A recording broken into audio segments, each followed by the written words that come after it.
وعلى آله وأصحابه أجمعين أما بعد فأعوذ بالله من الشيطان الرجيم بسم الله الرحمن الرحيم والفجر وليال عشر والشفع والوتر صدق الله العلي العظيم وصدق رسوله النبي الأمين المختار الكريم الرؤوف الرحيم۔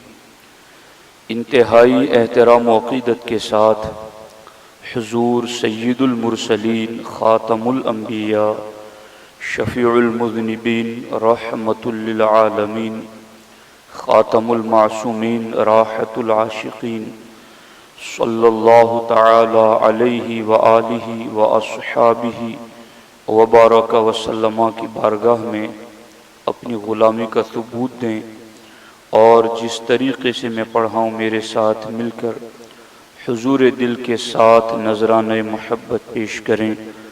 الصلاۃ والسلام علیک یا رسول اللہ، الصلاۃ والسلام علیک یا حبیب اللہ، الصلاۃ والسلام علیک یا نبی اللہ، وعلی آلک واصحابک یا نور اللہ،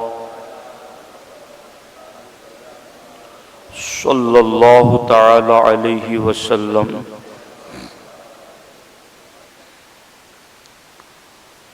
دوستان محترم،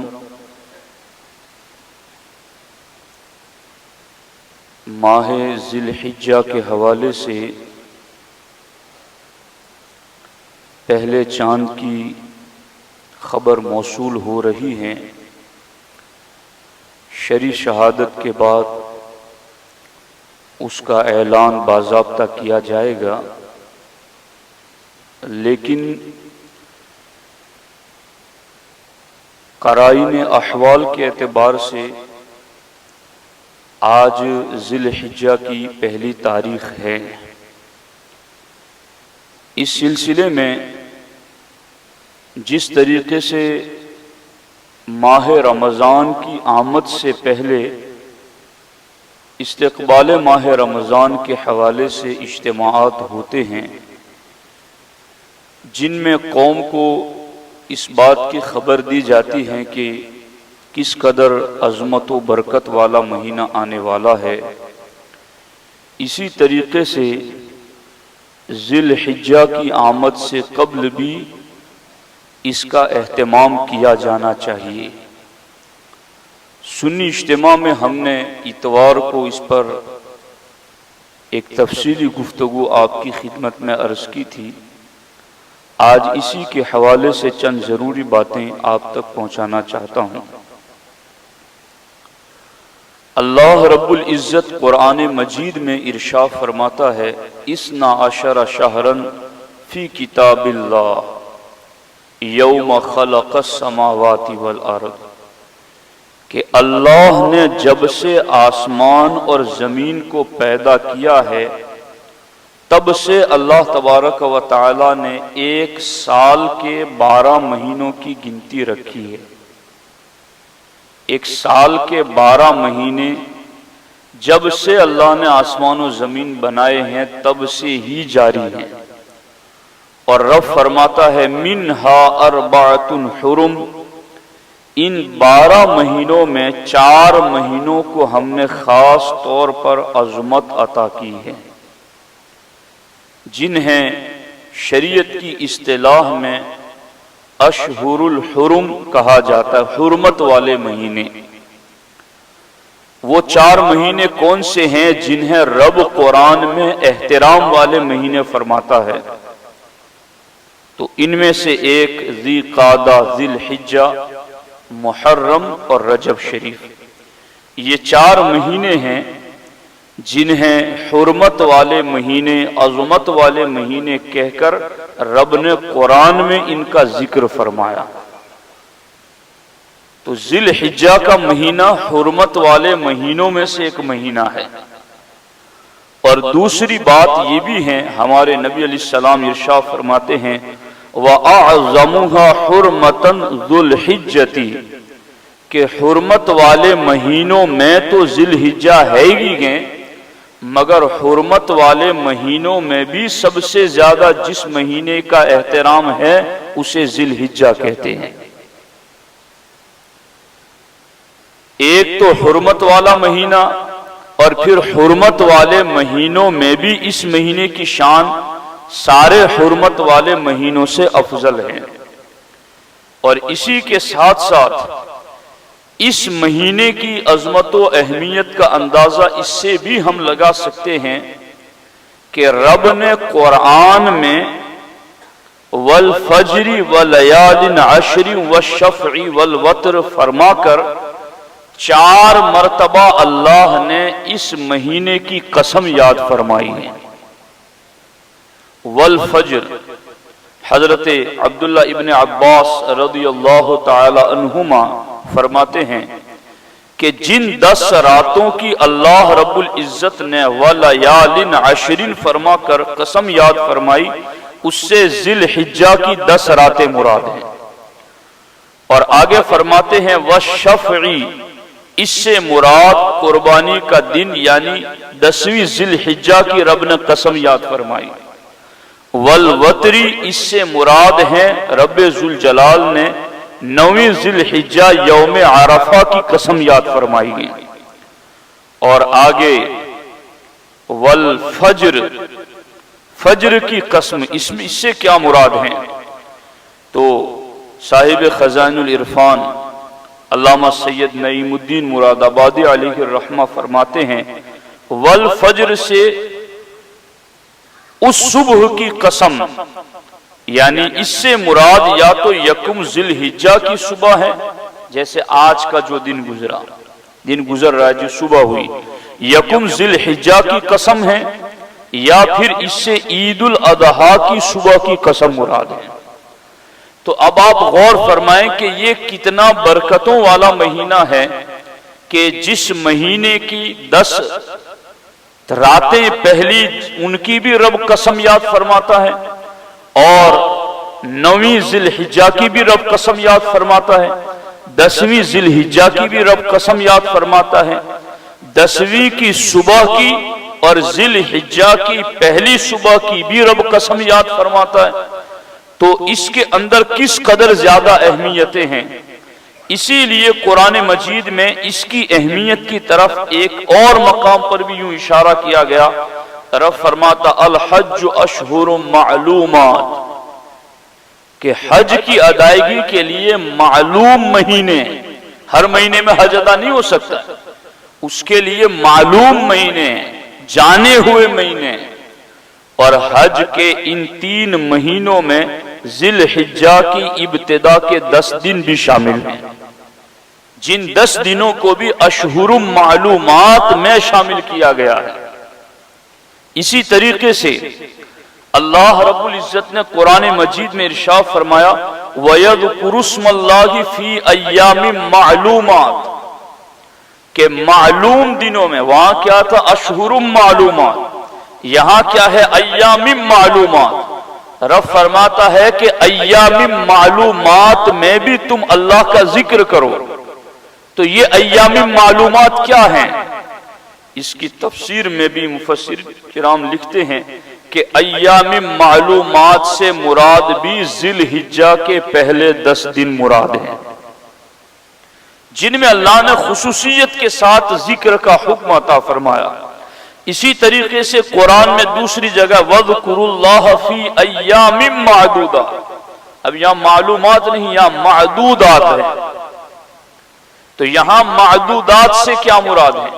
تو اس کے بارے میں بھی حضرت عبداللہ ابن عباس فرماتے وَالْأَيَّامُ الْمَعْدُودَاتُ هِيَ أَيَّامُ التَّشْرِيقِ، کہ ایام معدودات سے بھی مراد ہیں ایام التشریق۔ اب اس سے کیا پتا چلا کہ سال کے 12 مہینے رب نے بنائے، اور ان 12 مہینوں میں 4 مہینوں کو خاص عظمت رب نے عطا کی۔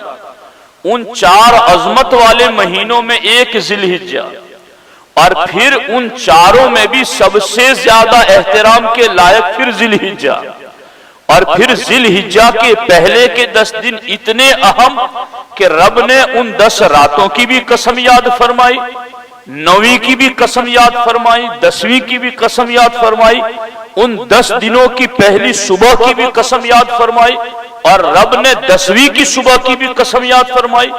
اور یہ اتنے اہم دن کہ رب نے ان 10 دنوں کو حج کے مہینوں میں بھی شامل رکھا، جنہیں قرآن میں اشہر معلومات کہا گیا، اور رب نے ان 10 دنوں کو اتنی اہمیت دی کہ فی ایام معلومات میں بھی یہ 10 دن ذکر کیے گئے ہیں، حتیٰ کہ یہ اتنا اہم ترین مہینہ ہے کہ فی ایام معدودات میں رب ذوالجلال نے ایام تشریق کو شامل رکھا۔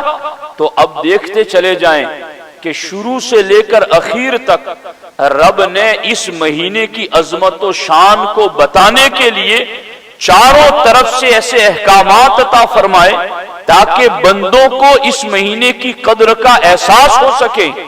اسی لیے ہمارے آقا علیہ السلام نے ارشاد فرمایا العمل الصالح فیہا یضاعف ب700، کہ جو ان 10 دنوں میں عمل نیک کرے گا رب اسے 700 گنا اجر و ثواب عطا فرمائے گا۔ یعنی ہم رمضان کی فضیلت بتانے کے لیے حدیث پڑھتے ہیں کہ من ادا فیہ بخصلۃ من الخیر کان کمن ادا 70 فریضۃ فیما سواہ، کہ جس نے رمضان کے مہینے میں نفل ادا کیا کان کمن ادا فریضۃ فیما سواہ، گویا اس نے دوسرے مہینوں کے فرض کا عمل کیا، اور ومن ادا فیہ فریضۃ، اور جس نے رمضان میں فرض ادا کیا تو اس نے باقی مہینوں کے 70 فرضوں کے برابر عمل کیا۔ رمضان کا ثواب بتانے کے لیے ہم یہ حدیث ذکر کرتے ہیں۔ ان 10 دنوں کی اہمیت اتنی زیادہ ہے کہ یہاں وہ رمضان کا اپنے مرتبے کے اعتبار سے 70 گنا ذکر کیا گیا، مگر یہاں عشر ذی الحجہ کا عمل کے بارے میں سرکار نے فرمایا 70 گنا نہیں 700 گنا اجر و ثواب عطا کیا جائے۔ فَأَقْصِرُوا فِيهِنَّ مِنَ التَّسْبِيحِ وَالتَّحْمِيدِ وَالتَّهْلِيلِ وَالتَّكْبِيرِ، سرکار فرماتے اس لیے تم اس مہینے میں کثرت سے سبحان اللہ پڑھو، تم اس میں ان 10 دنوں کے اندر کثرت کے ساتھ لا الہ الا اللہ پڑھو، تم ان 10 دنوں کے اندر کثرت کے ساتھ الحمدللہ پڑھو، تم ان 10 دنوں کے اندر کثرت کے ساتھ اللہ اکبر پڑھو، اور کثرت کے ساتھ ان مہینوں کے اندر تم اللہ کا ذکر کرو۔ یہاں میں بخاری شریف کی وہ حدیث پاک آپ کو سناؤں کہ حضرت عبداللہ ابن عمر اور حضرت سیدنا ابو ہریرہ رضی اللہ تعالیٰ عنہ جب یہ 10 دن آتے ذی الحجہ کے تو بازار تشریف لے جاتے، اور وہ کسی خریداری کی نیت سے نہیں، بلکہ جب وہ بازار جاتے تو زور زور سے اللہ اکبر پکارتے، اور حدیث پاک میں بخاری میں لکھا ہے جب ان کی صدا بازار میں گونجتی تو ان کی آواز سن کر کے ہر سننے والا بھی تکبیر بلند کرنا شروع کر دیتا۔ یعنی اتنا اہتمام کرتے تھے کہ بھئی بازار ایک تو ہے کہ کوئی سامان خریدنے کے لیے جائے، مگر یہ اس لیے جاتے تھے تاکہ لوگوں کو ان 10 دنوں کی اہمیت یاد دلا کر ان کی زبان سے تکبیر کا ورد جاری کرائیں۔ تو یوں بھی صحابہ کرام اہتمام کیا کرتے تھے ان دنوں کے اندر۔ اور پھر ان دنوں کے اندر ہمارے نبی علیہ الصلوۃ والسلام ارشاد فرماتے ہیں افضل ایام الدنیا ایام العشر، کہ پوری دنیا کے دنوں میں سب سے افضل دن ذی الحجہ کے 10 دن ہیں، اور ان دنوں کے حوالے سے کہ ان میں اجر و ثواب کیا ہے، فضیلت کیا ہے، ہمارے آقا علیہ السلام فرماتے ہیں ذی الحجہ کے پہلے 10 دنوں کے حوالے سے حضرت انس ابن مالک سے روایت ہے کہ ذی الحجہ کے پہلے دنوں میں سے ہر دن فضیلت اور اجر و ثواب کے اعتبار سے 1000 دنوں کے برابر ہے۔ ذی الحجہ کے پہلے 10 دنوں میں سے ایک دن 1000 دنوں کے برابر ہے، اور پھر عرفہ کا دن ہمارے آقا فرماتے یہ تو 10,000 دنوں کے برابر ہے۔ غور کیجیے کہ یہ کس قدر زیادہ اجر و ثواب کی بشارتیں یہاں پر عطا کی گئی ہیں۔ اس لیے یہ دن خصوصیت کے ساتھ اہتمام سے عبادتیں کرنی چاہیے کہ کچھ نفل پڑھ لیں، کچھ قرآن کی تلاوت زیادہ کر لیں، اوراد و وظائف پڑھیں، چلتے پھرتے سبحان اللہ، الحمدللہ، اللہ اکبر، لا الہ الا اللہ، اللہم صلی علی محمد وآلہ وسلم، یوں اس طریقے سے ان اوراد اور وظائف کی کثرت کرنی چاہیے، اور زیادہ سے زیادہ ان دنوں کے اندر توبہ اور رجوع کی طرف بھی طبیعت کو مائل کرنا چاہیے۔ جب میں نے جو ہفتہ وار اجتماع میں میں نے جو حدیثیں پڑھی تھی، اب اس کی طرف میں نہیں جاتا، لیکن جو حدیثیں میں نے وہاں پڑھی کہ ما من ایام العمل الصالح فیہا احب الی اللہ من هذه الایام العشر، کہ سال بھر کے دنوں میں سب سے زیادہ محبوب عمل جن دنوں کا اللہ کی بارگاہ میں ہے وہ ان 10 دنوں کا عمل ہے جو اللہ کو سب سے زیادہ پسند ہے۔ جب میں اس کی شروحات پڑھ رہا تھا تو میں نے بخاری شریف کی شروحات کو دیکھا، تو اس میں ایک بات مجھے بہت دلچسپ نظر آئی، وہ میں آج آپ کے سامنے عرض کرنا چاہتا ہوں۔ میں نے بات یہ دیکھی کہ امام بخاری رضی اللہ تعالی عنہ نے جو ترجمۃ الباب جو چیپٹر باندھا ہے جس نام سے، تو امام بخاری نے جو چیپٹر بنایا وہ چیپٹر تھا باب فضل العمل فی ایام التشریق، کہ ایام تشریق میں عمل کی فضیلت کیا ہے۔ وہ اس چیپٹر میں اس عنوان کے تحت اس میں حدیثیں ذکر کی جائے گی۔ تو چیپٹر کیا تھا کہ ایام تشریق کی فضیلتیں اس میں بیان کی جائے گی، اور ایام تشریق کون سے؟ 11، 12 اور 13 ذی الحجہ کی 11، 12، 13 تاریخ یہ ایام تشریق ہیں۔ اب انہوں نے باب باندھا تھا ایام تشریق میں عمل کی فضیلت کا، اور اس باب کے تحت جتنی بھی حدیثیں لائے وہ ساری وہ حدیثیں تھی جو عشر ذی الحجہ میں عمل کی فضیلت کی تھی۔ سمجھ آ رہی ہے؟ عشر ذی الحجہ یعنی ذی الحجہ کے پہلے 10 دنوں میں عمل کرنے کی فضیلت تھی۔ تو ایسا انہوں نے کیوں کیا؟ تو اس پر جو انہوں نے جوابات دیے ہیں عمدۃ القاری میں بھی، اور اس کے علاوہ ارشاد الساری میں بھی، اور فتح الباری میں بھی، اور کمال کی بات یہ ہے کہ تینوں کے جوابات ایک جیسے، اور تینوں نے جوابات دیے ہیں۔ فرماتے ہیں اور اس سے آپ کو اہل سنت و جماعت کے عقائد کا بھی پتہ چلے گا کہ استدلال کا طریقہ کیا ہوتا ہے، دلیل دینے کا انداز اور طریقہ کیا ہوتا ہے۔ اب باب تو باندھا تھا کہ ایام تشریق میں عمل کریں گے تو ثواب کیا ملے گا، اور نیچے حدیثیں وہ لائیں کہ ذی الحجہ کے 10 دنوں میں عمل کریں گے تو ثواب کیا ملے گا۔ وہ 10 دن ختم ہوتے ہیں تب ایام تشریق شروع ہوتے ہیں، تو ایام تشریق جدا ہے اور وہ 10 دن جدا ہیں۔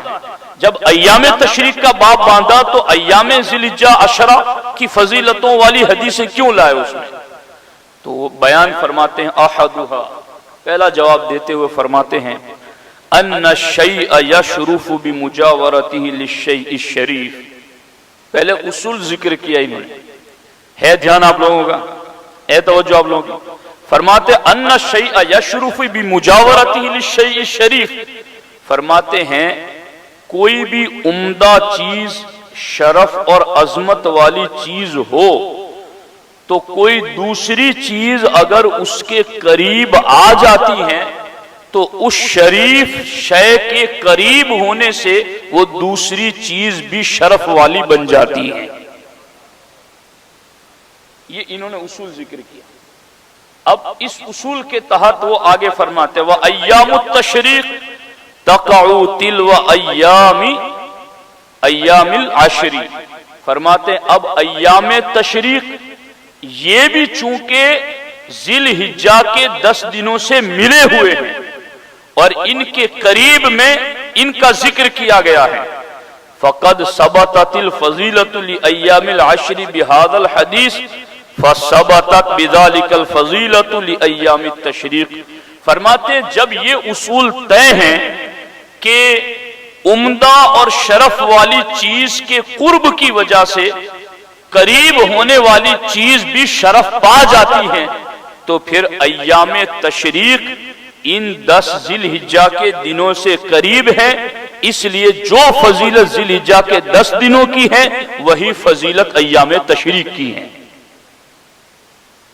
یہ دلیل دے رہے ہیں امام بدر الدین عینی، عسقلانی اور قسطلانی، تینوں دلیل دے رہے ہیں. اب یہاں ایک چیز یہی سمجھ میں آ رہی ہے کہ کبھی کبھی یہ پوچھا جاتا ہے کہ آپ لوگ چلو کسی کو ولی مانتے ہیں تو وہ تو قبر میں چلے گئے، اب تم اس کی قبر پر بیٹھ کے کیا کر رہے؟ جب سنہری جالیوں کے قریب کوئی جائے گا تو وہاں کے متوے وہ یہ کہیں گے کہ بھائی سرکار تو دنیا سے پردہ فرما گئے، اب سنہری جالیوں کو چوم رہے ہو یا یہاں ہاتھ اٹھا رہے ہو تو یہاں کیا ہے؟ تو ان کو کہو کہ تم بڑا بخاری کا نام لیتے ہو تو بخاری کی شرح بھی تو پڑھو کہ بخاری کی شروعات میں بخاری نے بخاری کس طرز پر ترتیب دی ہے اور وہ سمجھانا کیا چاہتے ہیں. وہ تو یہ قاعدہ اور اصول دے رہے ہیں کہ جو چیز مشرف ہو، باعزت ہو، باکرامت ہو، جو چیز فضیلت والی ہو، اس فضیلت والی چیز سے جب کوئی دوسری چیز قریب ہوتی ہے تو اللہ قریب ہونے والے کو بھی فضیلت عطا فرما دیتا ہے. تو جو مزار کے قریب بیٹھا ہے کیا ولی سے وہ زمین ملی ہوئی نہیں ہے، قریب نہیں ہے؟ سرکار کی سنہری جالیاں کیا سرکار کے وجود مقدس سے قریب نہیں ہے؟ تو جب شے اپنے مجالست سے اور قرب سے مشرف ہو جاتی کہ یہ بخاری کہہ رہے ہیں اور بخاری کی شروحات کہہ رہی ہیں، تو پھر ہمارا ایمان ہے جہاں نبی ولی آرام کرتے ہیں وہ جگہ بھی بابرکت ہو جاتی ہیں. اور قرآن میں اسی لیے کہا گیا یا قوم ادخلوا الارض المقدسہ، کہ بیت المقدس کی سرزمین کو قرآن میں ارض مقدسہ کیوں کہا گیا؟ جب اس کو آپ پڑھیں گے تو آپ کو پتا چلے گا کہ اس سرزمین کو ارض مقدس کا معنی ہے عظمت والی. وہ زمین عظمت والی اسی لیے ہے کہ وہ انبیاء کے قدم لگنے کی جگہ ہے، وہ انبیاء کی ہجرت گاہ ہے، وہاں اللہ کے نبی انبیاء کرام آرام فرما ہیں. اور اس کے ساتھ ساتھ لا اقسم بهذا البلد وانت حل بهذا البلد، محبوب ہم شہر مکہ کی قسم اس لیے یاد فرماتے ہیں کہ اس شہر میں تمہارے قدم لگتے ہیں. تو قرب کی وجہ سے کس قدر شے مشرف ہو جاتی ہے. اسی لیے قاضی عیاض رحمۃ اللہ تعالی علیہ نے اس پر اجماع ذکر کیا ہے ان الارض الملاصقه بجسد النبی صلی اللہ علیہ وسلم افضل من كل شيء حتى الكعبة والعرش. فرماتے ہیں کہ سرکار کا جسم پر نور روضہ اقدس میں زمین کی جس مٹی سے مس اور ٹچ ہو گیا، زمین کا وہ حصہ خانہ کعبہ سے بھی افضل ہے، عرش الہی سے بھی افضل ہے. یہی اصول ہے جو ان شارحین حدیث نے اپنی کتابوں کے اندر ذکر فرمایا کہ ان الشیء یشرف بمجاورته للشیء الشریف، کہ چیز اس وقت مشرف ہو جاتی ہے جب کسی باعظمت چیز کا اسے قرب مل جاتا ہے. گلے خوشبوئے در حمام روزے رسید از بد دست بد محبوب بدستم بدو گفتم کہ مشکیا عبیری از بوئے دلاویز تو مستم بگفتہ من گلے ناچیز بودم ولیکن مدت باگل نششتم جمال ہم نشی در من اثر کرد وگرنہ من ہما خاکم کے ہستم.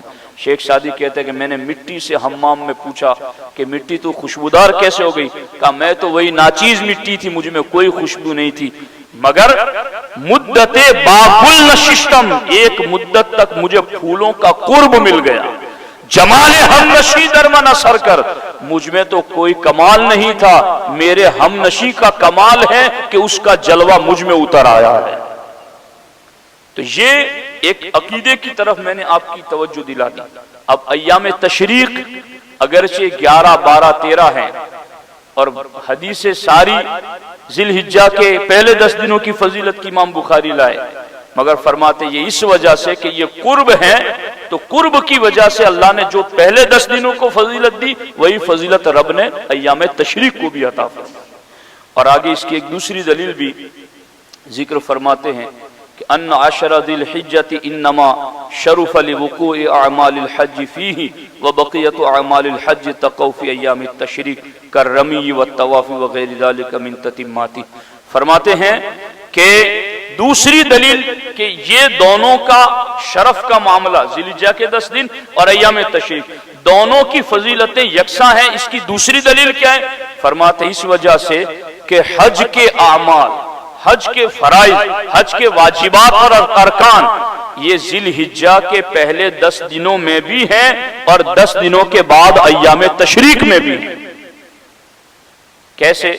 ایام تشریق میں رمی ہوتی ہے، کنکر مارنا ایام تشریق میں ہے، طواف زیارت اور اس کے بعد کے جو معاملات ہیں وہ بھی ایام تشریق میں ہیں۔ تو جب حج جیسی اہم ترین عبادت کے ارکان عشرہ ذی الحجہ اور ایام تشریق دونوں میں ہے تو فضیلتیں بھی رب نے دونوں کو عطا فرمائی ہیں۔ اس لیے یہ بہت اہم دن ہے۔ اب وقت تو اسی پر ختم ہو گیا، لیکن میں اس پر صرف ایک اشارہ دے دوں آپ کو۔ تفسیر ابن کثیر میں بھی یہ بات لکھی ہوئی ہے اور علامہ علی قاری رحمۃ اللہ تعالی علیہ نے مرقات میں بھی یہ بات لکھی ہے۔ چونکہ کئی حدیثیں ایسی تھی جن میں ہمارے نبی نے فرمایا کہ پورے سال کے دنوں میں سب سے افضل دن ذی الحجہ کا، تو سوال پیدا ہوا کہ رمضان کا آخری عشرہ افضل ہے کہ ذی الحجہ کا پہلا عشرہ افضل ہے؟ سمجھ آ رہی ہے کہ نہیں آ رہی؟ کہ ذی الحجہ کا پہلے 10 دن افضل ہے یا رمضان کے آخری 10 دن افضل ہیں؟ علماء محدثین نے اس پر دلیلیں قائم کی اور دلیلیں قائم کرنے کے بعد اس بات کو واضح کیا کہ پورے سال کے دنوں میں سب سے افضل ذی الحجہ کے 10 دن ہیں اور پورے سال کی راتوں میں سب سے افضل رمضان کی آخری 10 راتیں۔ فرماتے ہیں وہاں رمضان کی آخری 10 راتوں میں لیلۃ القدر ہے تو ذی الحجہ کے شروعات کے 10 دنوں میں یوم عرفہ ہے۔ اب کہاں رمضان جس کی کتنی اہمیت لوگوں کی نگاہ میں، مگر ذی الحجہ کو لوگ بھولے ہوئے، تو یہ کتنا زیادہ مطلب فضیلت والا مہینہ ہے۔ اس لیے عزیزو، دوستو، بزرگو، کثرت کے ساتھ عبادتیں کرو، اور یہ اسلامی سال کا آخری مہینہ ہے۔ وَإِنَّمَا الْعِبْرَةُ بِالْخَوَاتِيمِ، اور رجسٹر کے آخری پڑھنے کا بہت خاص لحاظ رکھا جاتا ہے کہ اگر بندہ لاسٹ پڑھنے کو دیکھتا ہے، پہلے پڑھنے کو دیکھتا ہے، تو اس کو کچھ لگتا ہے کہ چلو بیچ میں کچھ غلطی ہوئی ہے مگر اخیر میں کچھ ٹھیک ٹھاک لکھا ہوا ہے۔ تو یہ سال کا اختتامی مہینہ ہے، اس لیے اس میں کثرت کے ساتھ عبادتیں کرنی چاہیے۔ ان عبادتوں کے صدقے رب درمیان کو درگزر فرما دیں، ایسی امید بھی رکھنی چاہیے۔ تو یہ 10 دن بہت اہم ہیں، توبہ کریں، رجوع کریں، نیک اعمال کریں، کثرت سے استغفار پڑھیں اور کثرت سے تسبیح و تحلیل تذکیر کریں اور اللہ رب العزت کا ذکر کریں۔ اللہ کریم ہمیں ان دنوں کی اہمیت سمجھنے کی توفیق عطا فرمائے۔ انشاءاللہ الکریم انہی 10 دنوں کی اہمیت کو مزید اجاگر کرنے کے لیے اور قربانی کے مسائل سمجھانے کے لیے انشاءاللہ اس اتوار یعنی رویوار کو عصر کی نماز کے بعد جو ہمارا سنی اجتماع ہوگا، اس میں بالخصوص ادارہ شریعہ بھڑوچ کے قاضی اور صدر مفتی حضرت علامہ مفتی محمد صابر صاحب قبلہ نجمی مصباحی تشریف لائیں گے۔ تو میری آپ تمام بزرگوں سے، دوستوں سے گزارش ہے کہ اتوار کے دن عصر کی نماز میں آپ یہاں موجود رہیں اور اس کے بعد علم دین کی اس نشست میں ضرور شرکت فرمائیں۔ اللہ تعالی ہمیں علم دین کا صحیح ذوق و شوق عطا فرمائے۔ السلام علیکم ورحمۃ اللہ۔